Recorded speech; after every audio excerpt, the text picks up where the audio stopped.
Hey guys, today we're going to be doing a crochet tutorial on how to make an adjustable, also known as magic loop, beginning for your crochet projects. To start with, you're going to need some yarn, obviously, and a crochet hook that gets you the gauge you need for your project. Okay, so first things first, you're going to take a length of yarn and make a loop with it.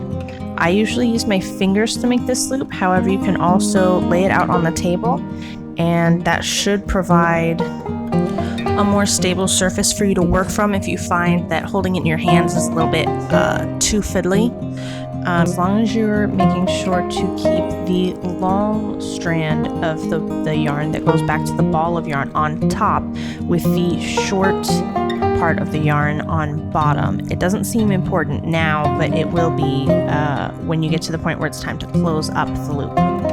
Okay, so that being said, you are now free to start your starting chain and work however many stitches of whatever type your pattern recommends into the loop now. Again, making sure that the long string that goes back towards the ball is on top and the shorter string that ends in a cut end is on the bottom, and you're going to make your stitches on top of the string that goes back to the ball.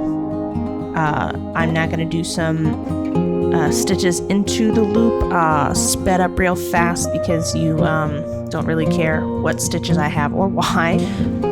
Okay, so you can see here I've made 6 half double crochet counting the starting chain. That's a pretty average start number for a lot of different things. So from here you're going to want to take hold of the smaller cut end and keep the long end to the side. And what you're going to do is hold onto your stitches and tug on that short piece.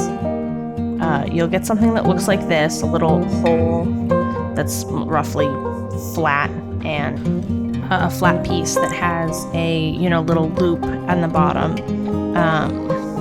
From this point you're going to have to tug a little harder than before, but that's fine as long as you don't lose any stitches. This little gap is closable, so you pull tight, and it's going to look a little incomplete at this point. That's fine because you're going to take your crochet hook. Now if this is done in rounds that are discontinuous, they have a beginning and an end of round, you will slip stitch into your starting chain, and as you can see that makes a more completely circular